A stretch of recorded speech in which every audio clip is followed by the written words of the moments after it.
Hello and welcome back to this damn fully dealistic crusade. This video is a brief review of the new Stern pinball machine for the James Bond films, in particular the Connery era. They actually did a variety of new releases of this pinball machine in terms of the different levels. So I was actually playing the Pro Edition, which is lower on the level of features because it's the less expensive version, although that's still quite pricey. So this is the version you'll see most places, and thankfully some of my local arcades finally got the Stern Bond table in any flavor because I've been dying to play it.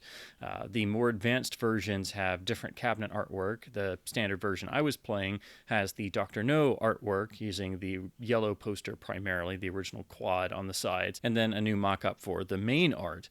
The more advanced versions use either the Thunderball poster and a new Thunderball themed piece of art, or for You Only Live Twice. Now this is actually one of two James Bond tables that Stern put out in terms of getting the Bond license. So the other is an overall 60th anniversary table taking elements from all the films and making new art to combine all of the different years of Bond into an anniversary table.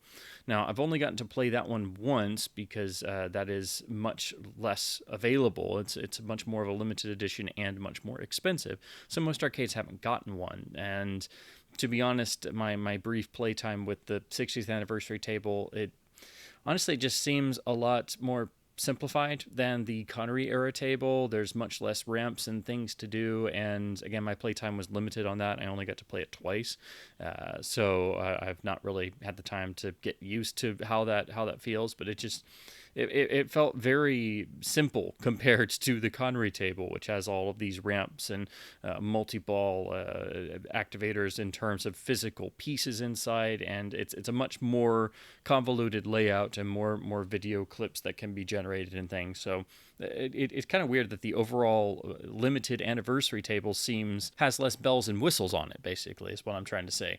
So again, there is that 60th anniversary table that I've just not had a lot of experience with it. Now, this is more of a review from a Bond fan perspective. I do not consider myself a pinball expert whatsoever. I just enjoy playing pinball tables, and the more I play them, the more I try to get better, but I am still not very good at all.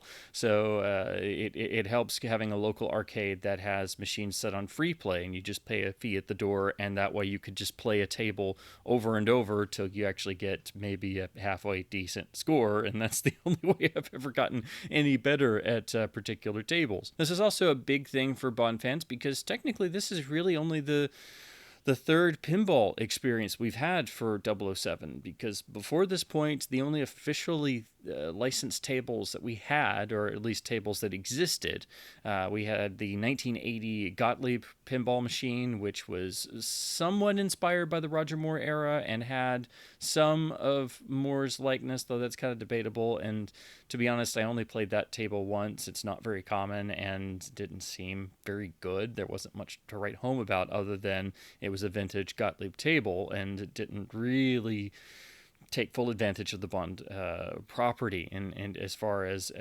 using licensed material. So you count that one, but it's not really anything special.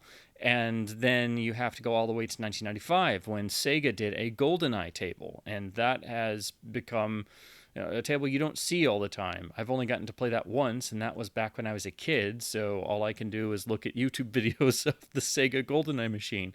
And unfortunately, that's been it for Bond Pinball until now, and it seems kind of bizarre that Bond is a perfect property for pinball, and I mean, you could really build a phenomenal pinball machine out of all of the films. The fact that there's never been a From Russia with Love, or a Goldfinger pinball especially, or a Thunderball, or one for The Spy Who Loved Me. There's so much you can do with a Bond film and a pinball machine. So in a perfect world, I think we could have a pinball machine based on the entire original series. Of course, that would mean a lot of different machines, but when you look at licensed properties, it seems kind of random sometimes what films get licensed, or if they get individual machines with elements of other films, or an overall multi-film or machine for an entire series. So that makes these two different new Stern machines really important, because we haven't had a Bond pinball machine since GoldenEye, and there was the Gottlieb table before that, so this is really just the third and fourth Bond pinball we've ever seen. Now, to focus in particular on this new Connery era machine, it's unknown if they will later do perhaps a Roger Moore era machine or a machine for the Dalton or Brosnan era, or if what else they may do with the Eon license, or if it was just for these specific things and they chose to do the Connery films. Now, that means you've got the 6 Connery films all crammed into a single machine, and there's elements of all 6 films. That makes perfect sense to do it by era, so that way you don't have, like 20 different pinball machines. Though as Bond fans, I think we'd all be delighted and try to get them any way we possibly could, even though we couldn't really afford them. But from a Bond fan and pinball novice perspective, these are just my general thoughts. I wrote down some basic notes about how I felt about playing this and getting more used to it. Now, Stern pinball machines have a particular style like most modern pinball. There's a lot of video graphics on the screen in the back, and so they use a lot of clips from the film series. And those are tied into the various ramps and modes you can activate, or the multi-ball and different things. So you will have to constantly be paying attention to the screen as well as the playfield, which can be a bit distracting. And in terms of the clips they used, it looks like it's hard to tell because it's a small screen and you're paying attention to the gameplay, and the clips have heavy compression, but it seemed to be either a mix of the Blu-ray or the unreleased 4K masters that they were using. I'm pretty sure though it was just the standard Blu-rays they were using for footage, but again, it was hard to split your attention, and the compression was very heavy, so I think they were mostly just using the Blu-ray footage. Now, in terms of the overall gameplay and some of the facets of this particular machine, there's a lot of nice Bond references. There's a lot of usage of the property in terms of referencing it, and in terms of the actual items inside the playfield. You have, of course, the large bird one from You Only Live Twice that you have to hit many times to activate the overall bird one multi-ball. On the fancier editions, in the back, there is an actual Connery figure inside of a jetpack, to reference the Thunderball jetpack, that when you activate it will actually grab your ball and move it around on a rod. Now, unfortunately, in this Pro standard version I was playing, you don't get that, and it's just literally a little cutout of Connery from the one of the Thunderball posters with the jetpack. So the two big things you miss out on this standard Pro version: you don't get the actual Connery and jetpack figure that moves on an arm with your ball magnetized to it and carries it to the other part of the field. And then the other thing, interestingly, you don't get the actual physical ball lock that you get on the others. So when you lock your ball for multi-ball, it just flashes on the screen ball locked, and your ball continues to roll around and play continues. So that threw me at first because I wasn't aware of that, and those seem to be the two big things that you lose out on just getting this Pro version.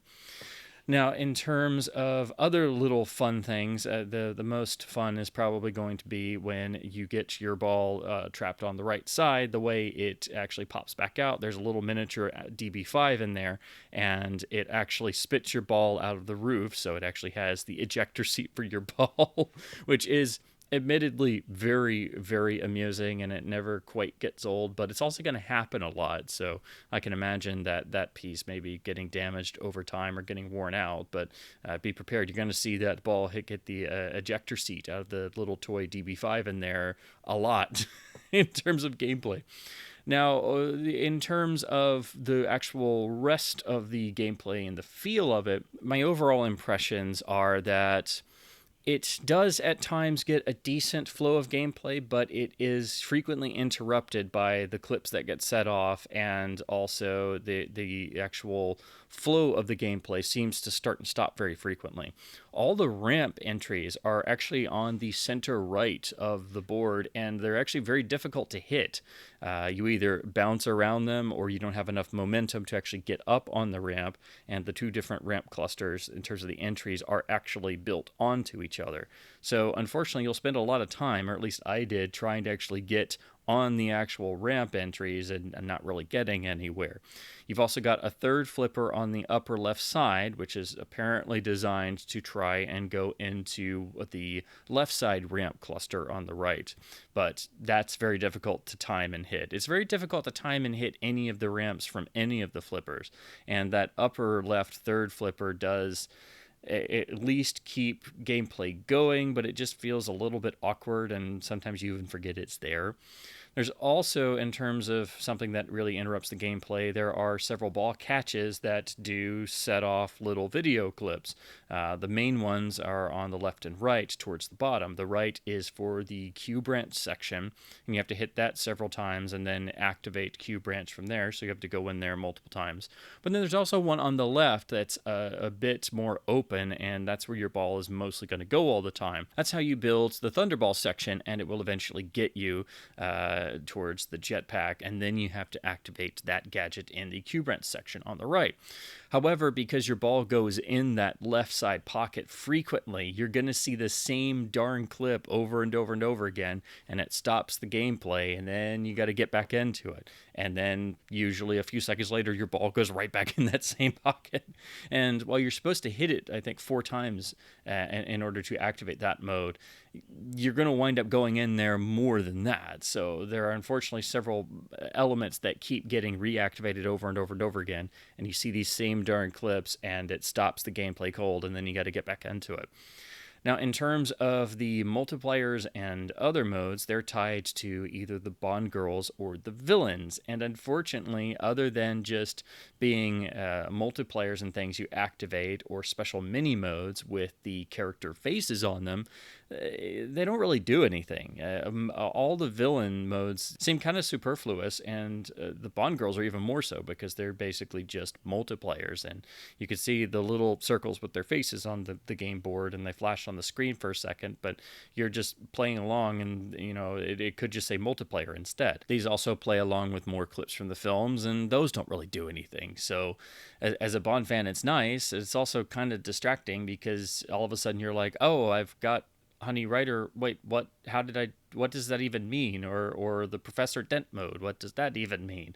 And then the timer starts ticking down, but you're not exactly sure what you're doing and what that mode means. It's only the primary ones that actually do anything, and of course build to your multi-balls. So unfortunately, even though this is for all 6 films, the primary focus is on Thunderball and You Only Live Twice, which is really weird when you're playing the standard Pro version, which has all the Dr. No art. I think they should have just had art of all 6 films, combining the different elements, and then had 3 different versions for the 3 different editions of this table. So it honestly doesn't do very much for the other films outside of throwing up a few clips. The only moment that really feels like they're utilizing the Bond IP to its fullest and gives you that flavor is when you activate a multiplayer 007 scoring mode, where for that bit of time it actually starts playing the Diamonds Are Forever theme song, and that feels really nice, but it's so quick and out of nowhere, and that multiplayer section usually only lasts a very short time, that then it's just kind of over, and that's your major flourish of Diamonds Are Forever in the machine. Now, in terms of 2 elements I noticed that felt very weird and were very not part of the Connery era. When you see the Spectre logos and the actual Spectre name spelled out, unfortunately, it seems like they use the imagery and the text font from the Craig era, which is not the same as the original that you see, for example, on the rings in Thunderball. So that was a bit off. But even worse, I don't know if they've changed this in different versions of the code, perhaps, of this machine, but the soundtrack, you would expect it to play the James Bond theme a lot, which it does some.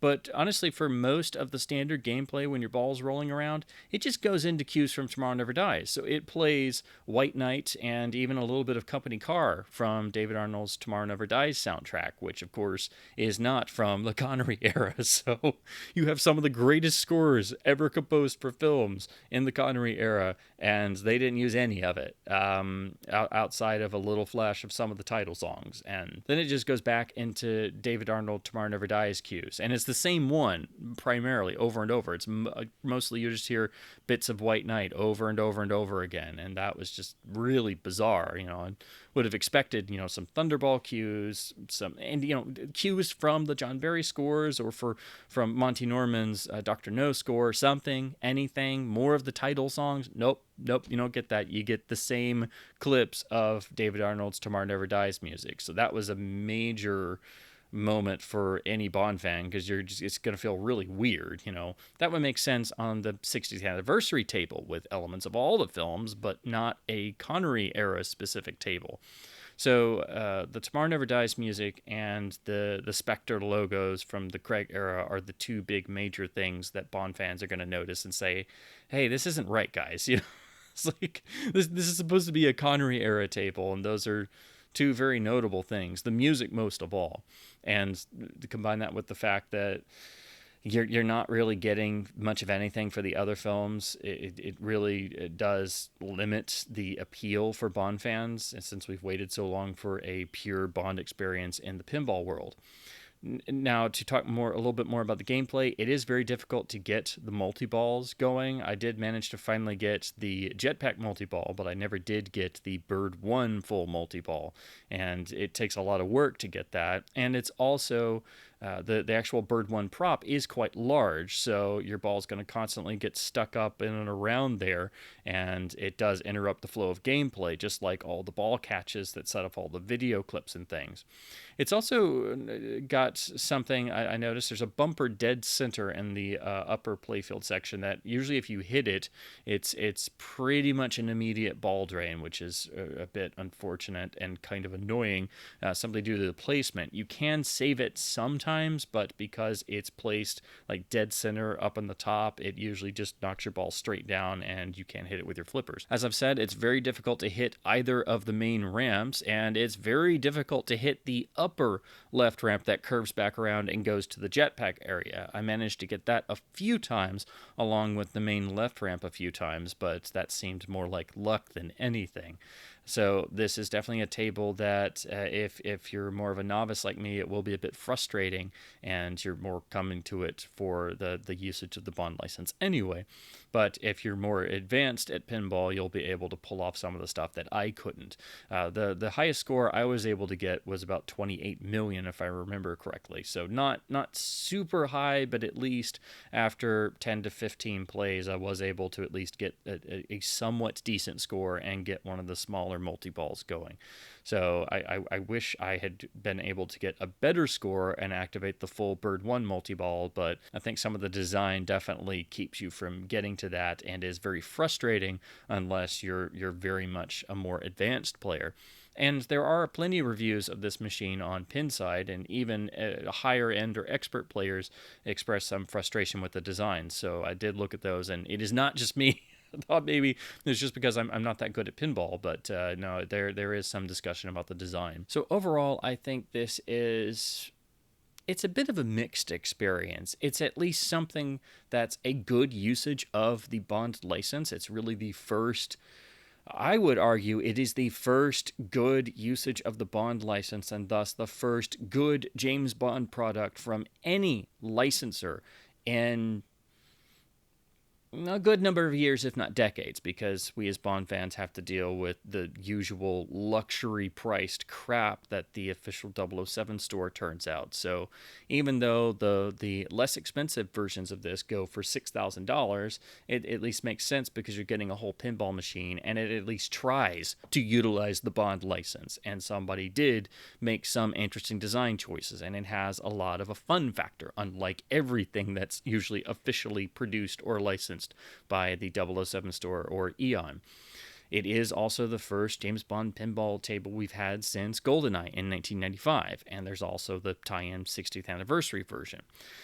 Unfortunately, though, I do think the gameplay of this is a bit frustrating, and even pinball, more expert players have expressed some frustration with the design, and it doesn't really give you the full flavor experience in some facets, especially because the sound is not only a little bit low, but the extra modes, the villains and Bond girls and all the clips feel superfluous they don't really do anything with the other Connery films outside of just sort of name checking them. It's mostly focused on 2 films, and it has the Craig Spector logos, and most of all, it plays the Tomorrow Never Dies music. So that was just a major, always like a red flag in front of my face as I'm trying to play. I'm like, why isn't it playing Connery era music? So it's not the best pinball machine in the world. It's not the best modern Stern table. I would argue my favorite one overall is probably their Batman 66 machine, which I think is a bit more forgiving and has a bit more intricate ramps and different modes and things that actually utilize more of the characters and the clips they've got in there. So it comes down to a matter of opinion with modern Stern tables. Some people like some more than others. The opinions vary wildly. But at least this is a machine that does try to use the license, and it does have some fun factor. And most of all, if you're a Bond fan coming to it, you bring your Bond fandom to it. So I think Bond fans get a bit more out of this than hardcore pinball fans who aren't necessarily Bond fans and will wonder what the appeal of this is when they don't think the gameplay is the greatest since they're not Bond fans. So I think this is best for pinball and Bond fans, but I think all Bond fans will get something out of this, and I think everybody should go play it, and in doing so also support your local arcades. So I would encourage all Bond fans to go try this out, and in fact I decided to turn this into a hashtag challenge. So I'm just going to make this hashtag Stern James Bond Pinball Challenge. So everyone, if you have an arcade near you, or you find any location that has the new Stern pinball machine in either version, go try it and maybe do a review or post your score and get the discussion going, because this is at least finally a fun piece of James Bond merchandise. And if it is relatively successful, and maybe Stern has more time to use this license from Eon, maybe they'll make another table or something for the Roger Moore era or the Brosnan era or the Dalton era, or maybe an OHMSS table for George, So there's room for improvement, and I'm very interested to see what they would do with another table. So, and plus this gets all of us out and, gets us to support local mom and pop arcades that if you're lucky enough to have one nearby, any sort of independent arcade, they're definitely doing their best to preserve arcade and pinball culture, and it's always fun to go and see what they may have at their location. But this is, I think, easily the best James Bond tie-in product in decades, and it's got at least some fun factor, even though I think it is a bit frustrating, and I think it could be better in areas. So I encourage all Bond fans to go try out the new Stern Connery-era pinball machine. So as always, I hope my babblings about the world of James Bond, and of course now pinball machines as well, has been at least somewhat fun and informative. Again, this is more from a Bond fan perspective and less of a pinball fan or expert perspective, because I am not by any means a pinball expert or an advanced player or anything. I simply have fun playing pinball. I know I'm not particularly very good at it, so I fully admit that. So please do go and check out the Stern machine at any local arcade you might have nearby, and please do support them wherever possible. And as always, thank you ever so much for watching.